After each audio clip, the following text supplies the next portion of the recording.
Yes. Yes. Love you. Welcome aboard.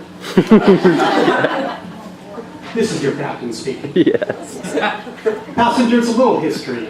A few years back, I was kindly invited by a literary outfit called Quiet Lightning to read from a series of in-flight cockpit announcements inspired by my 2 decades of flying experience.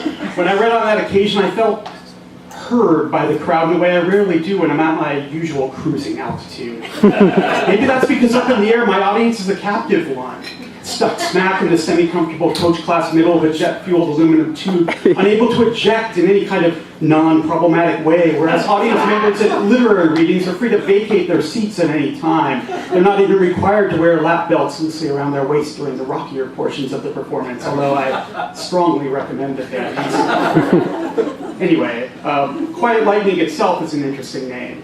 Did you know that the average aircraft is struck by lightning at least once or twice per year? The lightning leaves noticeable burn marks where it enters and exits the plane.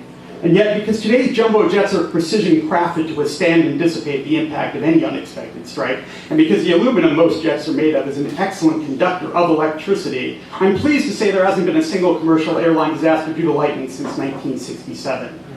As for the quiet part, most of the lightning incidents I've been involved with have been as silent as a K in a chess night, with only a few involving a rumble of thunder to needlessly terrify some of our more easily frightened flyers.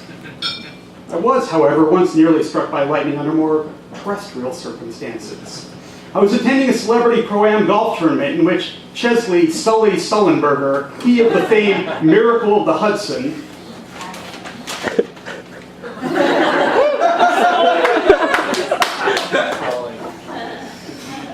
safely navigated a successful water landing after his engines were ambushed by a flock of ill-fated Canadian geese back in 2009 and was subsequently the subject of a rather silly Tom Hanks biopic and also my own personal arch nemesis.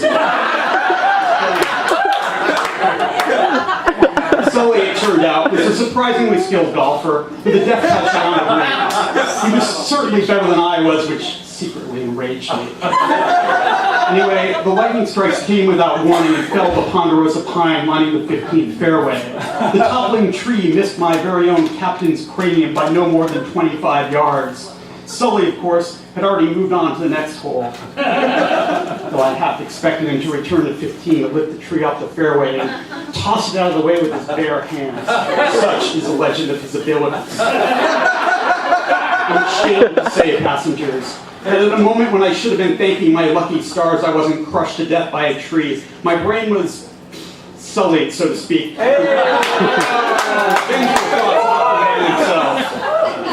It's not like I wanted Sully to be hurt by that tree. I just kind of wanted him to be, I don't know, chastened by it. Somehow down to non-heroic normal man size.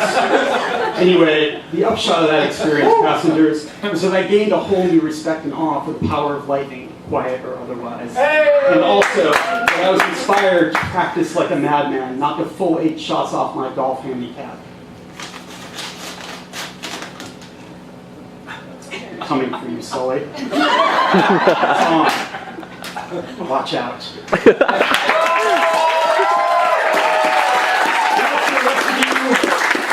the rest of your